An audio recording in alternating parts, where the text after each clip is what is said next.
Hello, अस्सलाम वालेकुम। आज हमारे साथ सेकुलरिज्म पर गुफ्तगू करने के लिए डॉक्टर बुलंद इकबाल साहब कनाडा से तशरीफ़ फरमाएं।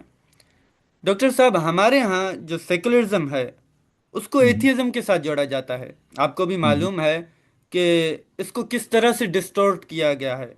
अब हम्म। आपसे हम ये जानने की कोशिश करेंगे कि किन वजूहात की बिना पर अव्वल बात कि सेकुलरिज्म का इतना ख़राब मतलब लोगों के सामने पेश किया गया, और दूसरी बात यह है कि जो सेकुलरिज्म का सबसे पहले अगर हम ये जानने की कोशिश करें कि ये गलत हुआ, तो उसके लिए हमें जानना चाहेंगे कि ये जो कॉन्सेप्ट है, असल में ये कॉन्सेप्ट क्या है। तो आप हमें ये बताइएगा कि एक तो पाकिस्तान में हम डेमोक्रेटिक पाकिस्तान का ख्वाब देखते हैं, और जो डेमोक्रेसी है वो सेकुलरिज्म के बगैर अधूरी है, बल्कि बल्कि उसकी मतलब कोई नथिंग है, क्योंकि डेमोक्रेसी की जो पहली रिक्वायरमेंट है वो सेकुलरिज्म है। उसके हम्म। बगैर जो डेमोक्रेसी है वो सरवाइव नहीं कर सकती। तो सही। ये सवाल डायरेक्ट डेमोक्रेसी से भी जुड़ा हुआ है। तो हम्म। पाकिस्तान में एक तो यहाँ पर सेकुलराइजेशन का जो प्रोसेस है वो हाँ, हाँ। हमारे यहाँ क्यों नहीं हुआ बनिस्बत के वेस्ट के। तो आप पहले हम्म। हमें ये बताइए कि ये कॉन्सेप्ट कहाँ से आया। मैं ज़रूर बताऊंगा। अल्ताफ, पहले तो शुक्रिया अदा करता हूँ यार आपका, क्योंकि पिछले 2-4 महीने से मैंने कुछ भी मीडिया में किसी भी किस्म का कोई प्रोग्राम नहीं किया। ठीक। मेरे भाई की अचानक डेथ हो गई थी, तो उसके बाद से एक बड़ा प्रोसेस से मैं गुजरा हूँ और अब कहीं जाकर रिकवर हो रहा हूँ। और आप पहले आदमी जिनसे हम इस मौजू पर बात कर रहे हैं, मतलब ये कि मीडिया पर मैं दोबारा से आ रहा हूँ, तो देखिए इंशाल्लाह फिर प्रोग्राम शुरू करूंगा अपने टीवी पर भी, जो मैं करता रहता हूँ। ठीक। आपने बहुत अहम मौजू, पहली बात तो ये कि सिलेक्ट किया है। बिल्कुल, इसको हम पाकिस्तान से शुरू कर लेते हैं। यानी बुनियादी बात कि पाकिस्तान बेसिकली है क्या। मैं सोचता हूँ अक्सर ऐसा कि पाकिस्तान की हैसियत जनूबी एशिया में बिल्कुल ऐसे ही है जैसे इसराइल की हैसियत मिडल ईस्ट में।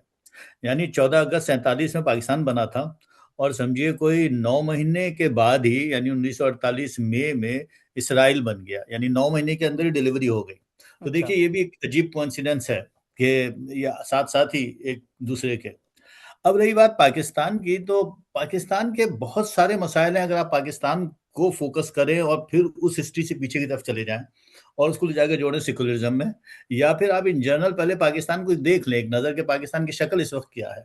ठीक। पाकिस्तान जिस किस्म की मैं अक्सर कहता हूं, एक कार्ट है। इस तरह के जो तरक्की पजीर मुल्क होते हैं ना, उनके कार्ट एक तरह की कचड़ा गाड़ी है जिस पर सवार है।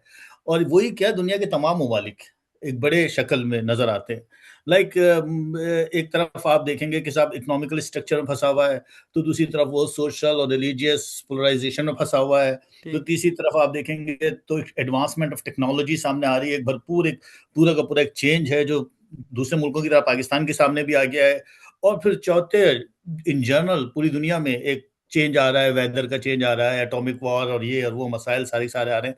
तो एक बहुत ही एक सिचुएशन है जिसके अंदर पाकिस्तान फंसा हुआ है। और पाकिस्तान क्या, सारी दुनिया के मुल्क फंसे हुए हैं, लेकिन पाकिस्तान के हालात ज्यादा खस्ता हैं क्योंकि जनूबी एशिया में इसकी शक्ल जो है वो जियो पॉलिटिकल रीजन की वजह से बहुत ही क्रिटिकल, बहुत ही डेलिकेट और नाजुक है।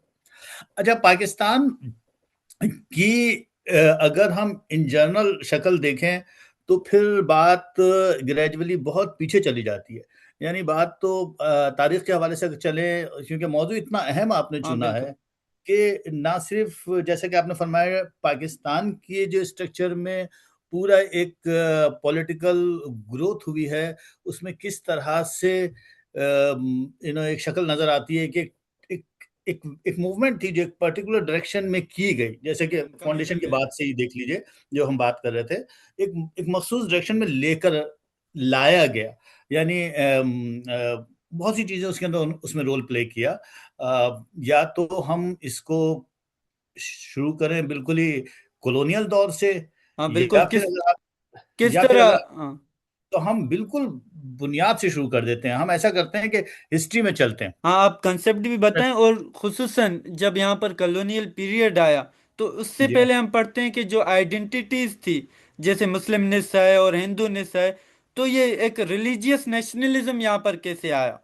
तो हमें बिल्कुल ये ख्यालात हमें कॉलोनियल पीरियड में मिलते हैं, चाहे वो हिंदुओं के यहाँ हो।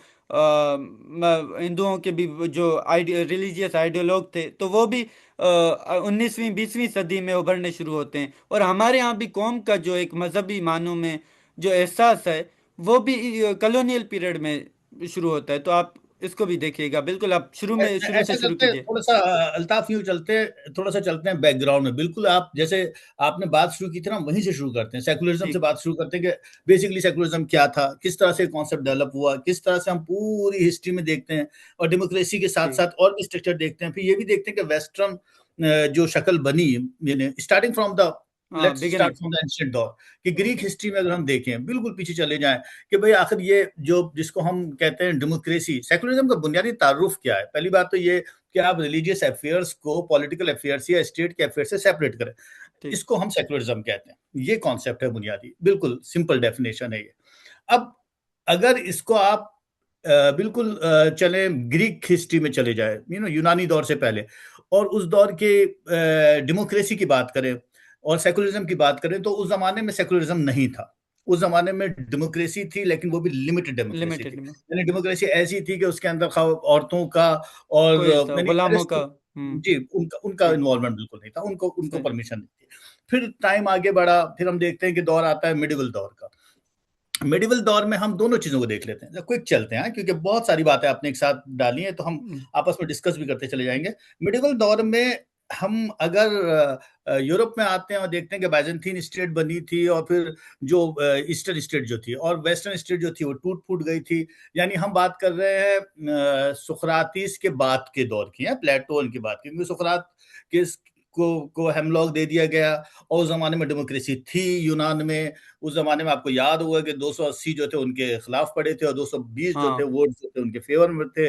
अल्टीमेटली उनको जहर पीना पड़ा, और वो फिर भी डेमोक्रेसी के फेवर में थे। अच्छा, उस जमाने में कोई सेकुलरिज्म का कॉन्सेप्ट नहीं था, अच्छा। नहीं था, इसी वजह से सुकरात को जहर का प्याला पीना पड़ा, क्योंकि उसको आजादी नहीं मिली थी कि वो अपने अपने हिस्से का सच बोलता, जो भी हाँ। उसका सच था।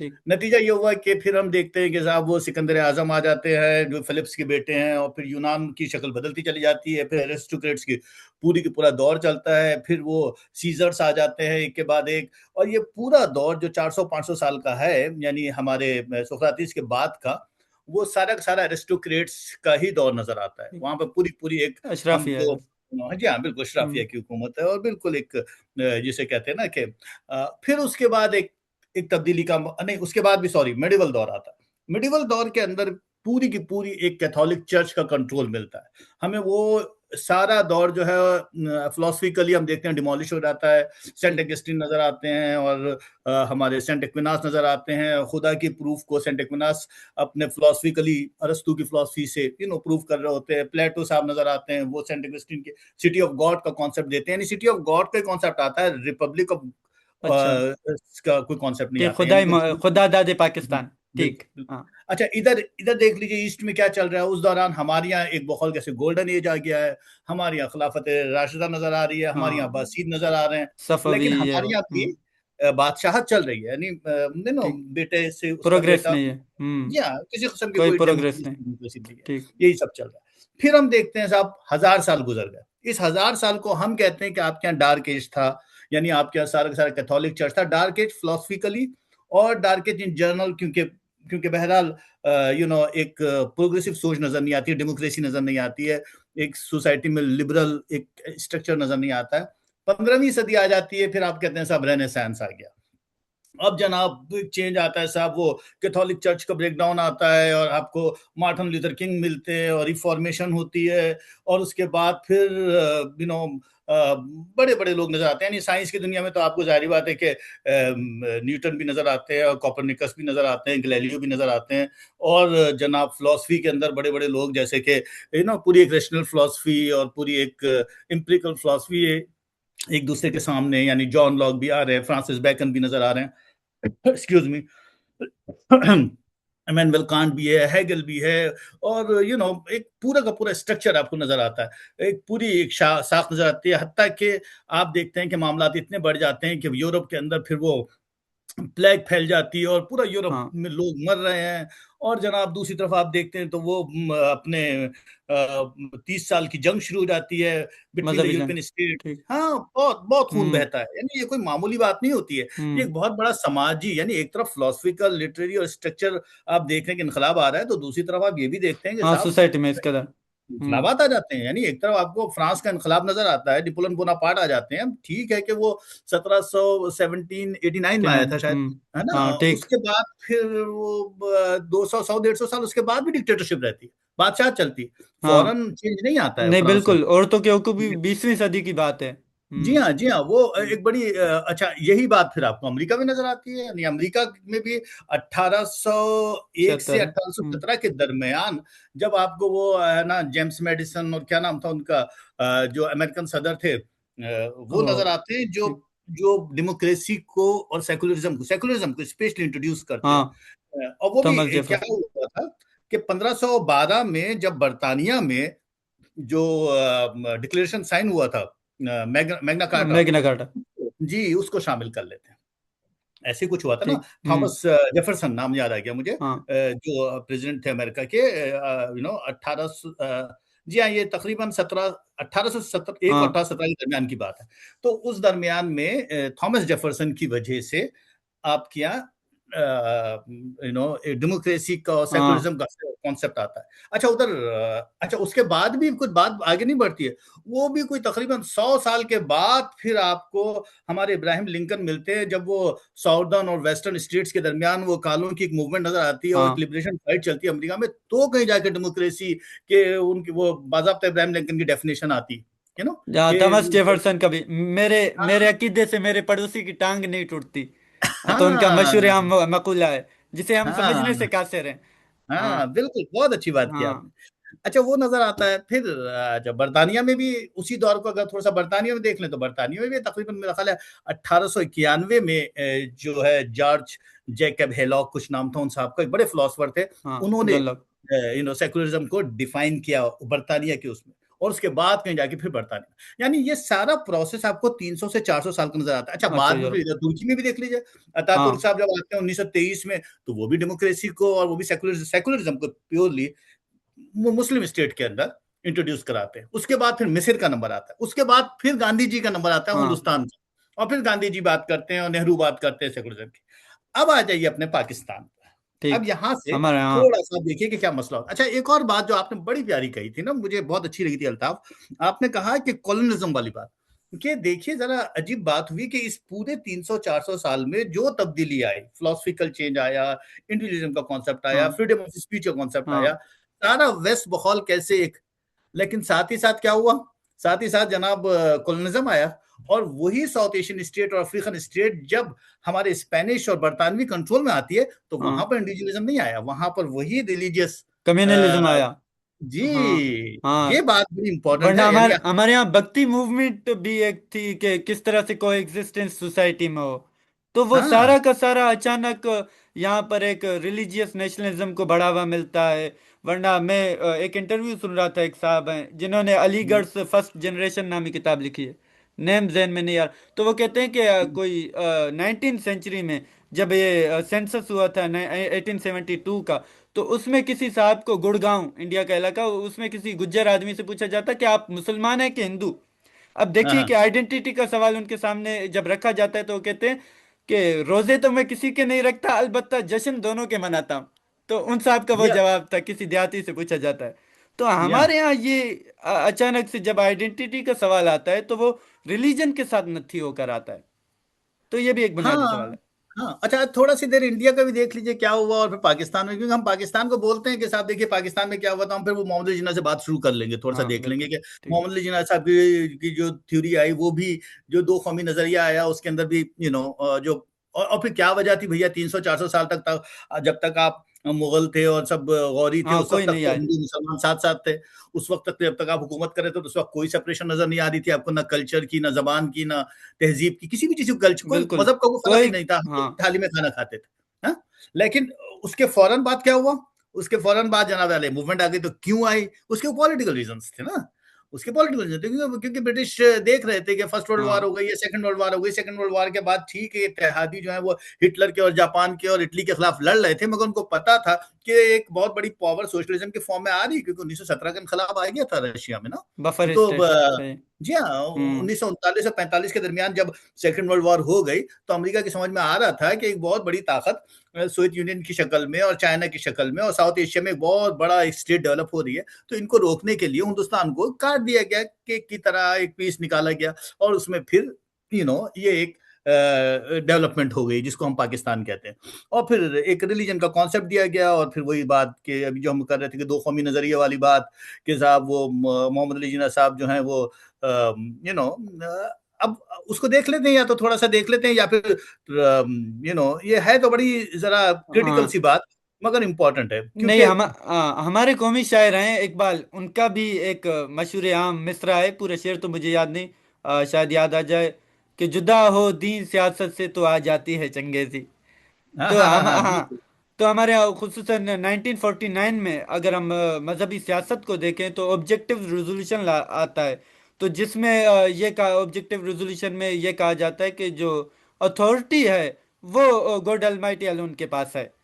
तो ये जो है अथॉरिटी का सीन, और खुसूसन मजहबी सियासत है पाकिस्तान में, जो बाद में देखिए, जिया फिर के दौर में मोटिवेशन उरूज थ्योरी पर। की भी बात कर लीजिए। देखिए, 1938 में जब जिन्ना साहब ने, जब पाकिस्तान नहीं बना था, तो उस वक्त उन्होंने कहा था कि साहब वो ये जो पाकिस्तान का झंडा है, ये इस्लाम का झंडा नहीं है, बल्कि ये सिर्फ मजहब का झंडा नहीं है, बल्कि ये फलसफे का भी झंडा है, ये सियासत भी है हमारी, ये हमारी पॉलिटिक्स है, ये हमारी लॉ है, ये हमारा हाँ, फिलोसफी। इस तरह बात की थी 1938 में। ठीक। फिर बात आई 1945 की, तो 1945 में आपको याद होगा पख्तूनख्वा आए थे, वो पाकिस्तान बनने से 2 साल पहले की बात है। तो उन्होंने कहा था कि साहब पाकिस्तान कोई फ्रीडम मूवमेंट ही नहीं है, बल्कि इस्लामिक आइडियोलॉजी, यानी यहाँ तक भी पाकिस्तान एक इस्लामिक आइडियोलॉजी था। फिर 1948 में मुझे याद पड़ता है कराची बार एसोसिएशन के साथ अच्छा।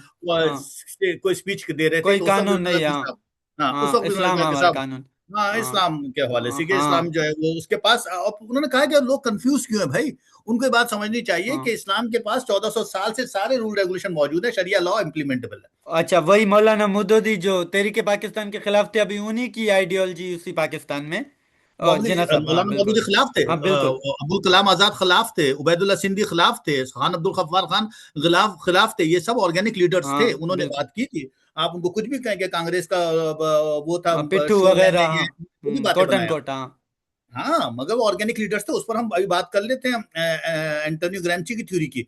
लेकिन उससे पहले ये कि उसके बाद की जो तकारीर हैं मोहम्मद अली जिन्ना साहब की, हमारे कायद आज़म मोहतरम की, कि अगस्त में, मेरा ख्याल है, सॉरी, फरवरी 1948 में जब वो अमेरिका गए, तो वहां पर सेकुलर पाकिस्तान की बात की। हाँ। उन्होंने कहा कि वहां पर सबको राइट्स बराबर मिलेंगे, क्या यहूदी, क्या मुसलमान, क्या हिंदू और क्या पारसी, सबको राइट्स बराबर मिलेंगे। हाँ। और अपने इधर भी जब आए थे माइनॉरिटी के साथ, जब उन्होंने स्पीच दी थी, तो उन्होंने कहा था कि भाई तुम लोगों के राइट्स तुम्हें पूरे मिलेंगे पाकिस्तान के अंदर सब। तो वहां पर सवाल उठाया गया कि जब यही सब कुछ था, तो फिर बनाया क्या इसको बनाए भाई। क्यों? हाँ, अगर वहां पर भी सेकुलरिज्म, हाँ ठीक। जी, अगर हाँ, ऐसे एक ही था तो सवाल एग्जिस्टेंशियल क्वेश्चन आ जाता है इसके साथ, हाँ। जी, इतनी सारे लोग मर गए, लाख 2 लाख 3 लाख, कितना आदमी मरा था, सब कुछ हुआ था, आखिर इतने सारे मसाइल की जरूरत क्या थी, यू नो तो इकबाल ये भी सब अगर, बात। हाँ, इकबाल भी अगर 9 साल मजीद जिंदा रहते 1947 तक, और जी जी चंगेजी देखते कि किस तरह पार्टीशन के नतीजे में, शायद जी। कुछ सोचने वाले दिमाग वो भी थे, जिस तरह रिकंस्ट्रक्शन ऑफ हिज इस्लाम से रिलीजियस थॉट जो उनकी किताब है। बहरहाल, अच्छा, अब थोड़ी सी बात उधर भी कर लीजिए, हिंदुस्तान की भी कर लीजिए। मतलब हिंदुस्तान हाँ, ने भी वहां बड़ा पर ये मायूस किया। फेलियर। हाँ। यानी अच्छा अच्छा, ये बात हुई 1948 से। पाकिस्तान को थोड़ा सा और देख लीजिए, 1948 से 1955 तक तो रिपब्लिक ऑफ पाकिस्तान रहा, यानी हाँ। यानी जमहूरिया ही पाकिस्तान रहा, रिपब्लिक रहा। लेकिन 1955 से के बाद, यानी समझ लीजिए कि 1977 से फिर वो पूरा जिया उल हक इस्लाम वाला पाकिस्तान बन गया। उसके बाद शरियाई पाकिस्तान बन गया, उसके बाद बिल्कुल मामला तब्दील हो गए, और उसके बाद से लेके अब तक वो एक शरियाई पाकिस्तान। अच्छा, उसके बाद हमारे इंडिया की तरफ जो बात हम कर रहे थे, कि वही इंडिया जहां पर सेकुलरिज्म था गांधी जी का और नेहरू जी का। 2014 में आते हैं मोहिंदर, हमारे क्या नाम है इनका, नरेंद्र मोदी, मोदी साहब। मोदी जी, हाँ। दमोदार सावरकर की फिलोसफी के साथ जो जो एसेंशियल उन्होंने, ऑफ, हाँ। जी, ठीक, इजेंशियल आपने ऑफ कल, हाँ, हिंदुइज्म। हिंदुइज्म, हाँ। अब वो हिंदुत्व का कॉन्सेप्ट आ जाता है। वो साहब वो फरमाते हैं हमारे दामोदर सावरकर कि साहब हिंदुइज्म या नेशनलिज्म से कनेक्टेड नहीं है, ये हिंदुइज्म जो है वो बॉर्डर से कनेक्टेड नहीं है, बल्कि वो कल्चर से और सिविलाइजेशन से कनेक्टेड है। हम्म। अब जब आप कल्चर और सिविलाइजेशन से कनेक्ट करेंगे तो फिर उसकी शक्ल बदल जाएगी, और उसके बाद फिर क्या होगा, फिर वही हुआ जो 2014 से अब तक हो रहा है। तो अब वो हिंदुस्तान जो है वो वैसा हो गया है। अब ये सब चीजें नजर आ रही हैं, यानी वही वाली बात कि मैं अक्सर कहता हूं कि साहब वो हिंदुस्तान में अगर तिलक आ गई और धोती आ गई, अगर अगर पाकिस्तान में दाढ़ी आ गई और स्कार्फ आ गया, यानी सऊदी कल्चर आ गया, तो उधर भी ये सब हो गया। ठीक। अब इस तरह की बातें तो हुई हैं, मगर ये कि अब ये सब चीजें अगर वैसे ओवरऑल देखा जाए तो सिर्फ पाकिस्तान इंडिया में तो नहीं हुई। अब अगर हम थोड़ा सा और खुले दिल से देखें तो ऑल ओवर द वर्ल्ड आपको ऐसी मिसालें मिलेंगी। यानी अगर आप लातीनी अमेरिका वेनेजुएला चले जाए तो वहां लाशवीज साहब, जो शवीज, क्या नाम था उनका, शवीज, वो, या फिर आप हंगरी हंगरी चले जाए तो वहां विक्टर अरबाइन थे वो, या अगर आप अमेरिका आ जाए तो डोनाल्ड ट्रंप वो, हाँ, या आप एक्लेयर अगर, पॉपुलर। जी हाँ, फ्रांस चले जाए तो मैरी लिपिन क्या कर रहे थे वो, ये सबके सब लोग, या हमारे पोलैंड चले जाएं तो वहां पर आपको जुलूस जुलूस जिस्की उनका नाम था। इवन अपने तुर्की में तैयब अर्दोगान साहब। अर्दोगान, जी हाँ। You hmm. नो ये सब चीजें क्यों डेवलप हुई, ये सब चीजें भी आपको एक पॉपुलर सियासत की शक्ल में नजर आ रही हैं। तो अब ये सारा स्ट्रक्चर अगर गौर से देखा जाए तो इसमें फिर सेकुलरिज्म के हवाले के साथ साथ डेमोक्रेसी का, और फिर बहुत सी चीजें सामने आती हैं जिसको हम देख सकते हैं कि साहब आखिर ऐसा क्यों हुआ। उसके लिए फिर ठीक। आपको और भी चीजें देखनी पड़ेंगी। फॉर एग्जाम्पल कुछ अर्सा हो गया, बेंजामिन मोफे नाम था उनका, उनकी किताब आई थी राइज ऑफ पॉपुलरिज्म, वो पढ़ रहा था मैं। उसमें उन्होंने बताया कि किस तरीके से एक बाइनरी विजन डेवलप होता है, किस तरीके से एक ड्यूलिस्टिक थिंकिंग डेवलप की जाती है, किस तरीके से एक इंक्लाइंड अंदाज डेवलप किया जाता है इस किस्म की पॉपुलर पॉलिटिक्स का, और कैसे इस तरह के लोग डेवलप होते हैं। लेकिन अल्ताफ यार, ये चीजें इंपॉर्टेंट है क्योंकि इससे ही चैलेंज मिलता है किसी भी आइडियोलॉजी को, डेमोक्रेसी को, सेकुलरिज्म को एक चैलेंज मिला है। उस चैलेंज के बाद पॉपुलिज्म। समझ में आती है ये चीज ऐसी क्यों डेवलप, पर्टिकुलरली पाकिस्तान में, जैसा कि आपने कहा कि एथिज्म से क्यों जोड़ा गया। एक जुमला मैं जरूर कहूंगा कि आपने एक लफ्ज कहा था जब आपने बात शुरू की थी कि एथिज्म से निगेटिविटी के हवाले से बात की थी, जिसको मैं निगेटिव नहीं लेता हूं पर्सनली, क्योंकि मैं समझता हूं कि एथिज्म बिल्कुल ऐसी एक आइडियोलॉजी है जैसे कि थेइज्म है, जैसे कि एक मजहबी फिक्र है, वैसे ये गैर मजहबी फिक्र भी। तो गैर मजहबी फिक्र अपनी जगह दो मुख्तलिफ रुख रखती है। इसमें अच्छाई और बुराई का मसला नहीं है, बिल्कुल वो दुरुस्त दोनों बात। आइडियोलॉजीज मैं हैं, इनको हमें। उसको, हाँ, मैं कॉन्सेप्ट के साथ मिक्सिंग की बात कर रहा था ना, कि गलत हम्म, आम एक तरह से उसको जोड़ा गया, कि एक जो कॉन्सेप्ट है जो को एग्जिस्टेंस की बात करती है, जो कहती है कि रिलीजन और पॉलिटिक्स सेपरेट हों। जी हाँ, जी हाँ। तो तो आप। उसको जोड़ा गया क्योंकि अवाम को खास तौर पर एक मखसूस डायरेक्शन में, क्योंकि हमारी अवाम मजहबी है, सो कॉल्ड मजहबी है, वो कि मजहबी नहीं है, क्योंकि हाँ। फिर मजहब के मीनिंग्स हमको देखने पड़ेंगे। तो फिर इसके अंदर हमें कुछ चीजें और भी डिटेल में जाकर देखनी पड़ेंगी। फॉर एग्जाम्पल हमें देखना पड़ेगा कि बायोलॉजिकल रीजंस क्या होते हैं, क्योंकि इसके अंदर हर्ड मेंटेलिटी का भी कॉन्सेप्ट आता है कि पाकिस्तान के अवाम को इस तरीके से कैसे तैयार किया गया।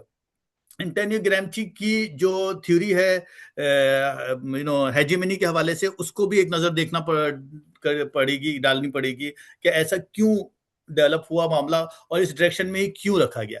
तो उसको हमें फिर उसी जगह जाके मिलाना पड़ेगा जो मैंने पहला जुमला कहा था कि साउथ एशिया में पाकिस्तान की वही शक्ल है जो मिडल ईस्ट में इसराइल की शक्ल है, हम्म। जियो पॉलिटिकल रीजन की वजह से। पाकिस्तान में हमेशा से एक जिसे कहते हैं ना, जैसे अभी आपने लफ्ज इस्तेमाल किया था अशराफिया, एक अशराफिया की हुकूमत रही है। ठीक।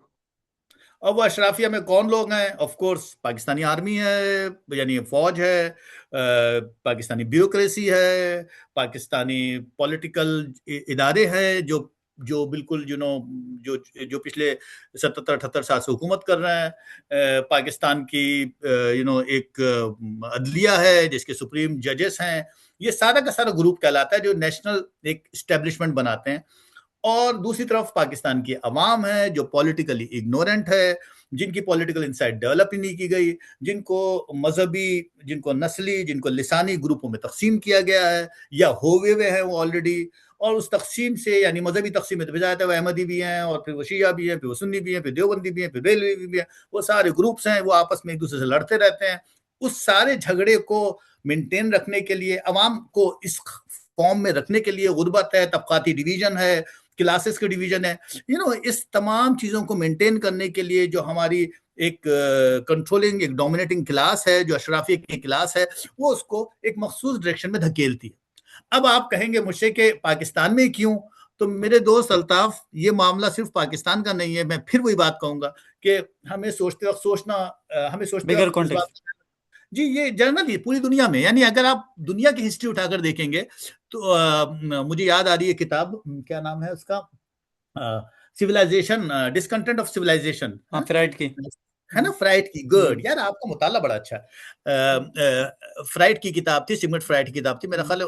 और एक साथ एक और भी किताब थी उनकी, analysis of you know ego, ego के ऊपर थी वो, जो उन्होंने लिखी थी कि ईगो कैसे डेवलप होती है, यानी एक जर्नली किस तरीके से ईगो डेवलप होती है, एक मखसूस रुख में लेके जाई जाती है।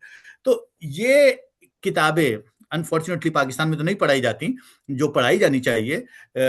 इससे वो इंसाइट डेवलप होती है कि किस तरह से एक ओवरऑल बिहेवियर सोसाइटी का डेवलप हुआ। यानी अब आप बिल्कुल अगर ह्यूमन सिविलाइजेशन की हिस्ट्री में जाए तो हमें समझ में आता है कि किस तरह से एक artificial human civilization dominating forces के प्रेशर की वजह से एक मखसूस डायरेक्शन में आई। यानी हम जो ह्यूमंस हैं, जो इस फॉर्म में आए हैं, वो क्यों आए, यानी starting from old stone age, यानी 3.5 बिलियन ईयर से लेकर अब तक का जो हमारा सफर है अप टू टेक्नोलॉजिकल एज, वो इसी मखसूस डायरेक्शन में क्यों आया, किसी और मखसूस डायरेक्शन में क्यों नहीं गया।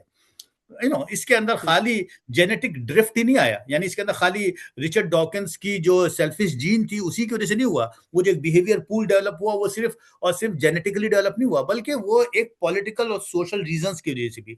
वो डार्विन के जो एक है ना थ्योरी, क्या है वो, एवोल्यूशन। Survival of fittest. अच्छा। Survival of fittest, not only for the biological reason but for political and social reason. हम इस डायरेक्शन में होते हुए यहां तक पहुंचे। इंसान यानी होमो इरेक्टस जो थे, वो होमो सेपियंस की फॉर्म में जिस तरह से आए हैं, हम जिस टेक्नोलॉजिकल स्टेटस में आए हैं, वो एक मखसूस डायरेक्शन से होते हुए यहां तक आए हैं। इस बड़े स्ट्रक्चर को हम बिल्कुल ऐसी कैसे, यानी अगर हम इस बड़े स्ट्रक्चर को समझना चाहते हैं तो हमको वो डोनाल्ड हैमिल्टन की किताब भी पढ़नी पड़ेगी। उसमें उन्होंने बताया था किस तरीके से जेनेटिकली सोशली हम ड्रिफ्ट होता है हमें, और हम किस तरह से इस रुख पर आते हैं। तो ये सब चीजें हमें इस रुख में बिल्कुल ऐसे क्यों लेकर आती हैं, उसकी एक छोटी सी मिसाल हमें पाकिस्तान में नजर आती है कि पाकिस्तान में ये ड्रिफ्ट इसीलिए डेवलप हुआ कि हमको एक मखसूस डायरेक्शन में रखा जाए, और इस शेप में रखने के लिए डोमिनेटिंग पावर हमको इस तरह से कंट्रोल करती है। और उसके लिए फिर वही वाली बात, आपने जो भी बड़ी प्यारी बात कही थी ना, रश माइंडसेट की, ये जिसको हम कहते हैं हर्ट मेंटेलिटी, वो भी इंपॉर्टेंट है। उसको भी देखना पड़ेगा कि उसका बैकग्राउंड क्या था। तो बहुत सारी बातें आप कर रहे हैं सर, आज हाँ। तो आपने बड़ी अच्छा मौजूद उठा लिया। मेरे बिल्कुल, अच्छा। आपने कहते हैं ना, वो तार छेड़ दिया आपने। हाँ हाँ हाँ। अच्छा सर, हमारे यहाँ इसी के साथ जो जी जी। सेकुलरिज्म को न सिर्फ तोड़ा मरोड़ा गया, बल्कि हिस्ट्री है, तारीख है, उसको भी एक कम्युनल अंदाज से हमारे यहाँ देखने की कोशिश की गई। और बच्चों को जिस तरह हमारे यहाँ हम्म, पढ़ाया जाता है कि जो भी हिस्ट्री में आपके यहाँ जो पहला पाकिस्तानी, जैसे मशहूर आम फकरा है कि वो मोहम्मद बिन कासिम था। तो हमारे यहाँ हाँ। इससे जो न सिर्फ मजहबी सियासत, और अगर आप एक रिलीजियस आइडेंटिटी अपनाते हैं, इससे हम्म, जहाँ आप जो है इल्म, उस पर असर पड़ता है। और न सिर्फ दीगर कौमों को, जैसे बंगालियों के साथ हुआ कि कहा कि उर्दू जो है वो इस्लामी ज़बान होगी, और बंगाली चौंक के इस्लामी ज़ुबान नहीं है। तो मुझे नहीं हम्म, पता कि इस्लामी ज़बान होने का क्या मयार है, लेकिन हम्म, तो उससे जो असर है सेकुलर जो रिलीजियस पॉलिटिक्स का, तो वो भी खासा वसी है। हम्म, हम्म। बिल्कुल ये सही भी है। फरमा रहे हैं, बिल्कुल सही, बिल्कुल सही। असल में यार देखें, अवाम जो होती है ना, उसमें उसमें उनका मामला ऐसे ही होता है, बस सुपरफिशियल होता है। वो केक की क्रीम की तरह सोचते हैं, वो केक के नीचे नहीं जाकर देखते हैं। ना तो उनके पास वो डेप्थ डेवलप करना चाहते हैं, ना ही उनका इंटेंशन होता है। वो सुपरफिशियल अंदाज में चीज़ों को देख रहे होते हैं। और अनफॉर्चुनेटली पाकिस्तान में एक पोलराइजेशन की एक शक्ल हमेशा ही रखी गई है। यानी एक सोशल पोलराइजेशन तो थी, रिलीजियस पोलराइजेशन, और अब पॉलिटिकल पोलराइजेशन भी डेवलप हो गई है। और इसमें जैसे हम लोग अभी बात कर रहे थे ना, इसके इसका इसका बहुत हद तक मामला जो है वो बायोलॉजिकल भी है। अब क्योंकि मैं डॉक्टर हूँ, तो मैं क्या करता हूँ, मैं आमतौर पे चीज़ों को साइकोलॉजिकल भी सोच रहा होता हूँ, बायोलॉजिकल भी सोच रहा होता हूँ, पॉलिटिकल भी सोच रहा होता हूँ। फिर मैं उनके कनेक्शन मिलाता हूँ, सोचता हूँ कि आखिर ये ऐसा क्यों हुआ। तो मुझे इसका ये बात इसी तरह समझ में आई कि बायोलॉजिकल इसका रीज़न ये हो सकता है कि जहाँ तक रिलीजन का ताल्लुक है, एक एक तरह की ये एक मैं ज़रा इस मामले में स्ट्रेट फॉरवर्ड हूँ, मुझे नहीं पता कि आपके तसव्वुरात क्या हैं, मगर मैं इस मामले में इसको इस तरह से लेता हूँ कि ये एक पैरासाइटिक डिजीज़ वाला मामला है बिल्कुल। यानी ये एक बिल्कुल ऐसा ही मामला है जैसा कि कोई बीमारी हो जाए, ये एक मेंटल बीमारी है ये, और कोई भी आइडियोलॉजी मेंटल बीमारी बन सकती है। रिलीजन के अंदर ज़्यादा अच्छा, वो जरासीम है, मौजूद है।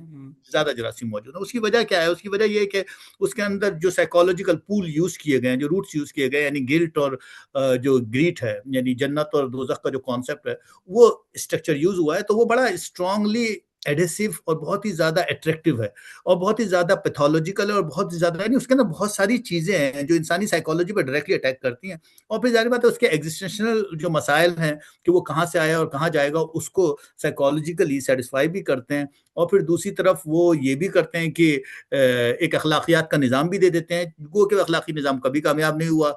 मज़हब ने इंसान की अखलाकियात वैसी डेवलप नहीं की जैसे कि उसने अपने तौर पर एक कहा था कि साहब हम इंसान को आला से आला बना सकते हैं, लेकिन नहीं बना पाया।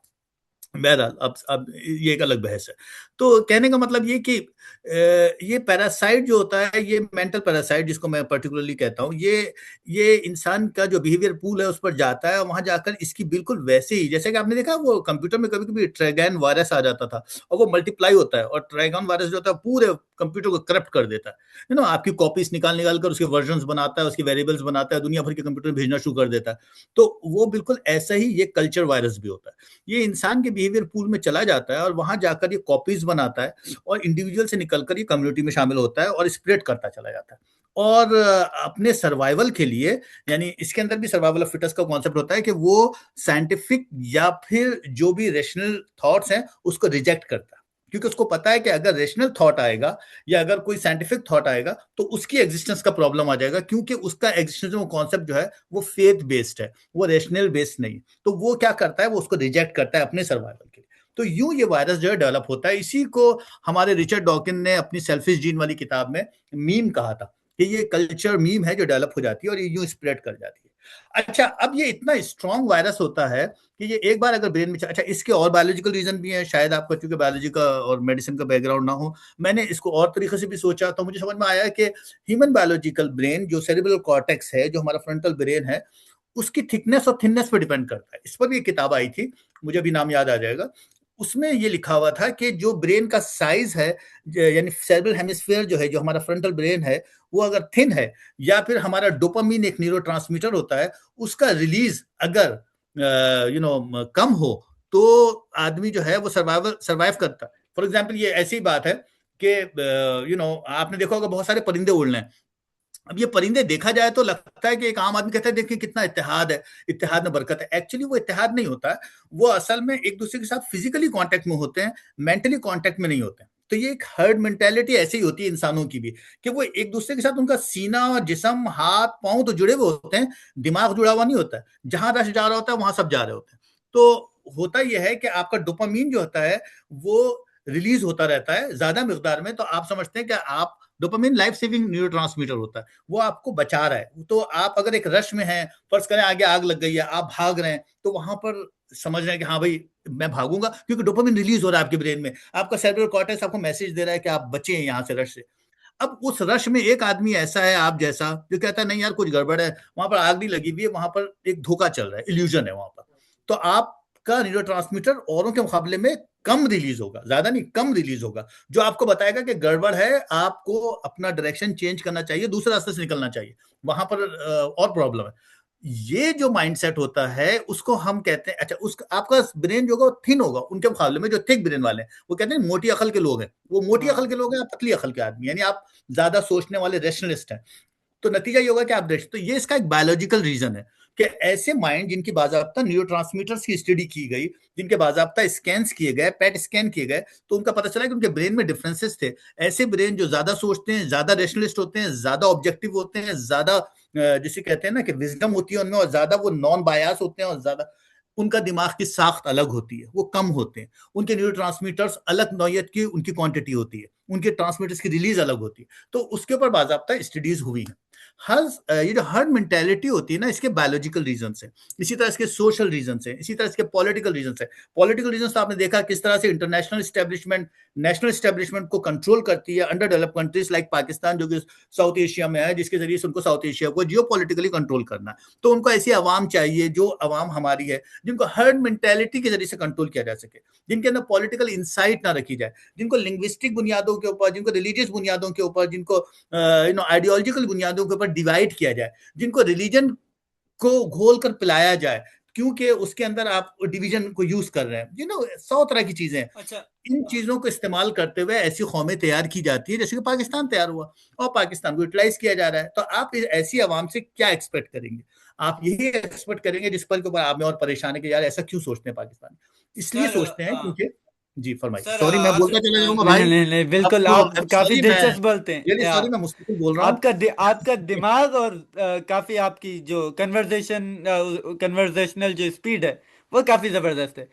तो सर एक तो उमूमन ये भी ख्याल किया जाता है कि जहां पर इंडस्ट्रियलाइजेशन ना आए, हम्म। सोच रहे एक इकोनॉमिक चेंज ना हो, उसी के साथ सोशल चेंज भी उसी के साथ आती है। तो हम्म। आप वे फॉरवर्ड, आखिरी सवाल ये है कि हमारे यहाँ इंडस्ट्रियलाइजेशन का भी कोई इम्कान नजर नहीं आता, क्योंकि जिस तरह आसमा जहांगीर साहबा ने कहा था कि डफर्स हैं ये लोग। तो इनको अपने अलावा कुछ चीज जो क्रिमिनल कैप्चर जो यहाँ पर है वो नजर नहीं आएगा। तो इसके साथ जो नथी करके जो देखा जाता है सेकुलरिज्म को और इंडिविजुअलिज्म के ख्याल को कि इंडस्ट्रियलाइजेशन आएगी तो इस तरह के थॉट्स आएंगे। तो देखें देखें, मैं अभी पिछले दिनों बल्कि लिख भी रहा था, हम सब पे मैं कभी कभी कॉलम लिख देता हूँ, कभी कभी फेसबुक पे कुछ लिख देता हूँ। आजकल जरा मैं ज्यादा इतना एक्टिव नहीं था, मगर अब थोड़ा अपने आप को मसरूफ करना शुरू किया। बात दरअसल ये है मेरे भाई के, दो चीजें इंपॉर्टेंट हैं। आखिरी बात मैं शायद शॉर्ट कर लूं क्योंकि आपका टाइम खत्म हो रहा है। एक तो बात ये कि क्या एक सेल्फ ओपिनियन से सोसाइटी चेंज हो सकती है? मैं कहूंगा कि बहुत ही पार्शल, शायद 5%। जो हम इंटेलेक्चुअलाइजेशन की बात करते हैं, हम जो किताबें लिखते हैं, हम जो बातें कर रहे हैं, डायलॉग कर रहे हैं, आप आगे जाके किताबें भी लिखेंगे, और ये सब कुछ जो हम कर रहे हैं ये इंडिविजुअल लेवल की चीज है। पाकिस्तान में भी एक तबका है जो मुसलसल बात कर रहा है इस मौजू के ऊपर, दुनिया भर में लोग बैठे इस मौजू बात करते हैं, मगर उससे कोई चेंज नहीं आता। लेकिन रातों रात चेंज आ जाता है अगर वही चीज किसी अथॉरिटी के सबब आ जाती है। यानी ये वही वाली बात है कि क्रिश्चियनिटी फैली इसलिए नहीं क्योंकि ईसा अलैहिस्सलाम को बड़े आदमी थे, क्रिश्चियनिटी इसलिए फैली क्योंकि रोमन एम्पायर का रिलीजन बना। बुद्धाइज्म इसलिए नहीं हाँ। फैला कि गौतम बुद्ध ने बड़ी बड़ी बातें की थी। बुद्धाइज्म इसलिए फैला क्योंकि अशोका ने बुद्धाइज्म अडॉप्ट किया और उसने सारी दुनिया में फैला दिया पहले उसको, ईस्टर्न। मोहम्मद सल्लल्लाहु अलैहि वसल्लम बहुत बड़े पैगंबर थे, रिफॉर्मर थे, मगर अगर हजरत उमर नहीं आते और अगर बाद में ये सिलसिले जंगों के शुरू नहीं होते तो शायद इस्लाम साउथ एशिया, अफ्रीका और स्पेन तक नहीं जाता, क्योंकि इसमें इन लोगों का रोल है। इस्लाम बहरहाल ताकत से फैला है, क्रिश्चियनिटी ताकत से, जब ताकत का मजहब बनता है तब फैलती है। मूसा अलैहिस्सलाम अगर नहीं निकलते 40 साल के रास्ते को कैनान की वादियों में, तो फिर मोसेस का वो वहीं पर ही दरिया नील के पास ही खत्म हो जाना था। मेरा कहने का मतलब ये कि मजाहिब भी जो है ना, उनके रीजंस हैं, साइंटिफिक और पॉलिटिकल रीजंस हैं, जिसकी वजह से मजाहिब फैलते हैं। बाकी सारी बातें करते हैं आप अच्छी अच्छी, वो अच्छी अच्छी बातें अपनी जगह, लेकिन तारीख के शवाहिद और तारीख की अच्छा। जो बातें हैं वो अपनी जगह, हाँ, उसके लिए रैशनल माइंड होना जरूरी है और नॉन नेपोलियन भी, बायास हाँ। होना जरूरी हाँ, है। नॉन बायास होना जरूरी है, यानी अभी कौम के एक मजहब के आदमी नहीं बने। Decentralization is the main point. अगर पाकिस्तान में आप आइडियोलॉजी को चेंज कर, पाकिस्तान की अगर पॉलिटिकल फजा को चेंज करना चाहते हैं, मेरा मानना है ऐसा, मैं सोचता हूँ डिसेंट्रलाइज करना जरूरी है, प्रोविंसेस को इंडिपेंडेंट करना जरूरी है, चाहे वो बलोचिस्तान हो, सिंध हो, पंजाब हो, सरहद हो, उनकी इंडिपेंडेंट स्टेट, जैसे कि अमेरिकन स्टेट्स का मामला होता है या कैनेडियन प्रोविंसेस का मामला है, कि डिसेंट्रलाइजेशन जरूरी है। सिर्फ सेंटर के अंदर नहीं कि वफाक ने पैसा रोक लिया, पख्तूनख्वा रो रहा है कि यार हमें पैसे नहीं मिल रहे, या सिंध में पैसे नहीं आते थे जब इमरान खान साहब की हुकूमत थी, ये सब ड्रामे नहीं है। बलोचिस्तान को कभी कुछ मिला ही नहीं। तो कहने का मतलब ये कि ये बात बहुत इंपॉर्टेंट है। दूसरी बात, सेल्फ अवेयरनेस की जरूर है, मगर साथ ही साथ रिफॉर्मेशन ऑफ द इंस्टीट्यूशन बहुत इंपॉर्टेंट है। हमारे इंस्टीट्यूशन जो है ना, दोस्तों एक टेक्निकल इशू की वजह से हम इस इंसाइटफुल और खूबसूरत गुफ्तगू को एक खूबसूरत मोड़ न दे सके। Sorry for this. आइंदा पूरी तैयारी के साथ आएंगे।